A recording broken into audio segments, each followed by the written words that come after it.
You already know what time it is. 3 times speed, 10-minute video. This is a 30-minute yapping session. Now, I've got the clock around my neck, so you know this is certified no funny business. In this video, since it's 3 times speed, I have to talk really slowly so you can understand. Because, in my opinion, a key component of a good yapping session is that the viewer is able to understand. The yapper is able to convey the information to the yappee. Because what is yapping if not a vessel by which we, the yapper, may convey special knowledge to you, the yappee? I will also not be partaking in any drinks to quench my thirst because the only thirst I have is for yapping. When I was 16 years old, I thought I was being haunted by demons. I thought I was going to get possessed because I was walking down the street. I was hearing voices in my head. I was trying to ignore them because I've seen scary movies. I know the voices in your head don't help you out. They don't tell you good information. All they do is try to scare you and make you do bad things. So why would I listen to the voices inside my head? This voice inside my head as I was walking down the street kept saying, "Stop, stop, stop. There's a car coming." I was trying to ignore it, but finally I looked up from my phone because I was going to listen to the voice in my head. I was going to tell it to leave me alone. Lo and behold, there was a car right in front of me. I had stepped into the road. Now, I'm going to be honest. The clock on my neck just fell.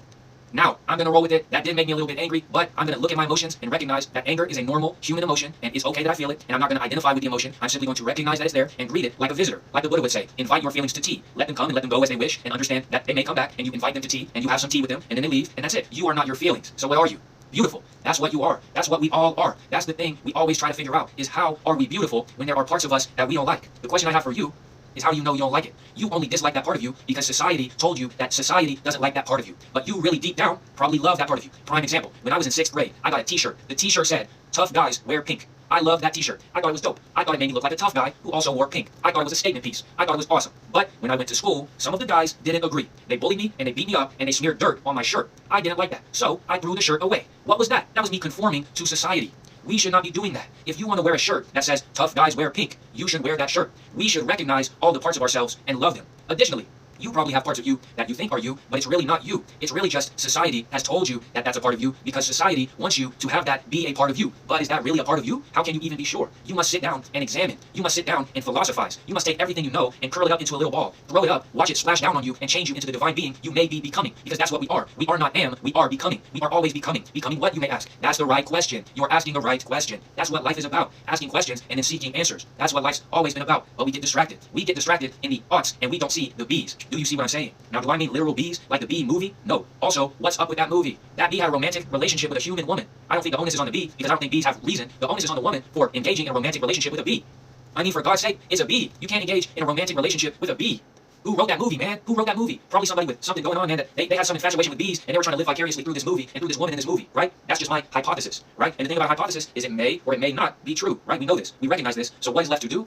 Utilize it, right? So to go back to what we were talking about, you are beautiful, and you need to recognize that. We cannot love ourselves without first knowing ourselves. How can you love what you do not know, right? How can you love what you do not know? You must delve into the crooks and the crannies and the crevices of your mind and yourself and your being, and you must figure out who you are. Not who society told you are, not who society told you should be, but truly who you are. Who you are is beautiful. Who you are is amazing. Who you are is awesome, but society is the problem. Let me give you an example. Let me give you a thought experiment. What if you were inside of a room? There was nothing in the room except a computer. Now, the only application on this computer is a translator.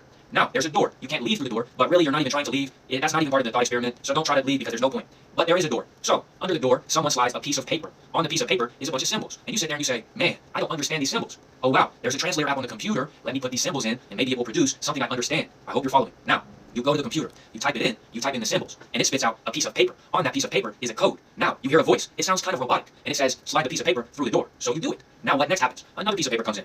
You do the same thing. Another piece of paper comes in. Do you see the repeating process? So what's going on? What's the thought experiment? It's the computers. The computers are making you do labor. Are you seeing what I'm saying? Computers don't have hands. Computers don't have feet. Computers don't have the bodily ability to produce labor. So what are they doing? They're getting you to produce the labor for them. Are you understanding? It's like the Matrix. When Meow had the Morpheus come to him, and the Morpheus said, "You can either take the blue pill or you can take the red pill, Morpheus." And I think Meow took the red pill, and that allowed him to wake up in this gelatinous goo and basically awaken. And the computers were ruling Meow, and they were taking over, and they were using them for labor. So what did Meow do? He went and he shrunk himself down to an atomic level so he could go inside the computer and make sure that they get defeated. Are you really seeing what I'm saying? All these things are connected. All of these things have an interlink.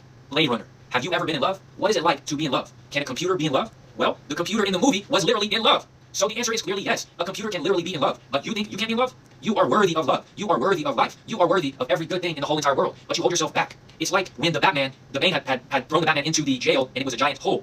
When he threw him down there, the Batman was very injured. The Batman couldn't even do a push-up. But the Batman decided he was going to escape. So what did the Batman do? He started training. He started exercising his mind and his body. But what he soon came to learn is that the mind is much more important than the body. Because although his body was once again in tip-top shape, his mind was being held back. Every time he tried to jump out of the jail underground, he would not make it. But luckily, when he would fall, he was tied to a rope and it would save him. But the crazy part is, what he came to find out was that there was a little boy at one point in time who did escape. That's Bane, his arch enemy. And he learned that Bane did it no rope. He did it free. Because why? Because the mind was the thing holding him back. And a child does not fear anything. Have you ever seen a child be scared of anything? Children literally do not have fears. Children literally are impervious to everything. Children literally could do anything. If a child had a belief that they could fly, the child could literally fly. If the child had a belief that they could create a planet, the child would literally create a planet. Do you not understand what I'm saying when I say the child can do anything they want in the universe? They are like Franklin Richards. They can literally bend atoms with their mind. That's what Batman had to do. Batman had to take off the rope and set himself free of the barriers he had in his mind. I hope it's starting to click for you. Now, when he did actually get out of this thing, he met up with Bane again. But he came to find out it wasn't Bane who escaped. It was Ra's al Ghul's daughter, who was actually Batman's girlfriend. This is an analogy of betrayal, but the thing about the Batman is he also was dating Catwoman, so he wasn't really worried about that. I hope you're kind of recognizing what we're getting at. What we're getting at is in life, we have the things we think we want, and we have the things we think we do not want. We also have the things that we really don't care either way. We have those three things. But what is a thing you want, if not a thing you do not want? You've never heard it be put that way, have you? Because these methods to the madness are being held back. They're being gatekept by the computers. We must literally shrink ourselves down and go inside the computers and make sure we defeat them. That is what Meow did when he was in the Matrix. And that's why at the end of the Matrix, they live happily ever after. Because Meow did whatever it took to defeat the computers. Right? I hope you're starting to see the connections between everything. Because really and truly, everything is interconnected. That's what this is. Namaste. Namaste means the divine part of me recognizes the divine part of you. That's what that is. That's saying you are amazing. You are beautiful. You are divine. That's what we're talking about when we're talking about these issues, is every single one of us are worthwhile. Every single one of us are really, in fact, worth more than we really understand we are. That's what we have to recognize, internalize, and then go out into the real world with them. Because what are these concepts if we don't implement them into reality, right? Have you ever tried to see inside of a television? How do you know that the people on the TV screen don't actually live inside the television? Have you ever checked? No, you've never really inquired into the world, you see? You believe what the computers are telling you. The computers are using us for their labor. Do you see what I'm saying? We must do what it takes to reach the divine level of being. This is what that movie Inception is about. What did they do in Inception? They dreamed. What do you do when you dream? You're in a dream. Now, once you're in a dream, what would happen if you went to sleep again? You would be in another dream. Now, what would happen if you slept again? You would be in the dream of a dream of a dream. But how do you know which one is reality? That's the point of the movie Inception. That's why Robert De Niro's girlfriend, who had the top thing that she would spin to know she was in reality, that's why that drove her to be very much not based in reality, right? Was she didn't really understand what was going on in that world. And this is what I'm trying to get you to understand, is if you first recognize, then you next internalize, and then you finally implement into reality these steps, we will go from being worldly to being ethereal, right? You look at these concepts and you recognize, but you don't internalize, right? People really think that we are not living in paradise. But let me ask you something. What is paradise? Paradise is a beautiful place full of love and happiness and kindness and amazing enjoyment. Well, how would you know you are happy if you did not know sadness? How would you know not being hungry if you didn't know being hungry? What I'm getting at is we are already in paradise. We are already in an amazing world. Because why? Because we have all these things. It's what I'm trying to get you to understand. I hope you kind of are getting it now. But if you're not getting it, let's go a different route, a different avenue, right? I hope that right there allows you to see inside of a different aspect, right? This is what we're talking about. When we talk about, let's take an example for a fact. Horton Hears a Who. What's that movie about? You might think it's about there's these kids and they have Santa's coming. But there's this green monster that lives on a hill and he comes down and he throws away the gifts, I think. And Horton hears this happening. Horton hears the children of Who City having their presents taken from them. And what does Horton do? Because Horton is, I think, an elephant. And Horton is able to, with his elephant-like elegance, come in and restore the presents. But where does the plants come into play? Because I think that was a very integral part of that movie, was the plants. I think how that basically goes is the trees, somebody took them all. Somebody took all the trees and I think was selling oxygen because he stole all the trees. So he had a monopoly on air. How do you have a monopoly on air? Right? Is what I'm talking about. How do you have a monopoly on air? It's not making sense to me. Is it making sense to you? No, because this is what happens in real life. It's that people get caught up in the doing and they lose sight of the being. Let's say that again. People get caught up in the doing and they lose sight of the being.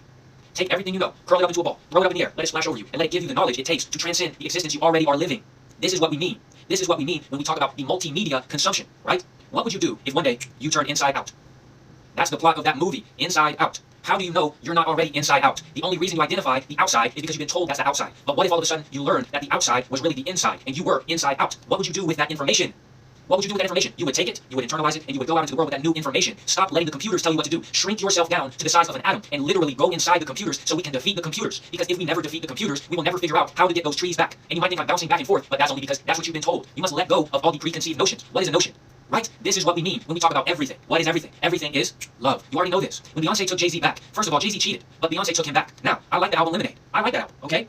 But the album that came after that, Everything is Love, I like that album more. And if you listen to 444, and you listen to Lemonade, and you listen to Everything is Love, it's really like a love story. It's really like a whole movie. It's really like a whole trilogy of betrayal and love and forgiveness. And that's what I'm trying to say, is we have these things in the world, and we need to internalize them. You need to take love and put that in the place of hate. And when you see the other, you need to recognize that as yourself. This is what we mean. It's like that moment when Catwoman was sitting on the motorbike, right, the Bat bike, and she was saying to Batman, Batman, you should come with me, and we can go be in love. But what did Batman say? I have to save the city. That's what Batman said, because he knew he had an obligation to save the city from the Scarecrow and the Bane. This is what we mean when we're talking about an obligation. Now, at the end of the movie, when Alfred went to Italy, he literally saw Bruce at the cafe eating with the Catwoman. Now, if you were Alfred in that case and you saw the Batman with the Catwoman, what would you do? I know if I was the Catwoman and I was sitting there with Alfred, if I was sitting there with Bruce, and Alfred is thinking, bro, I literally didn't know this guy was really being, because I went to his funeral. They literally went to Batman's funeral, because when he drove off into the ocean with that big metal ball, they really didn't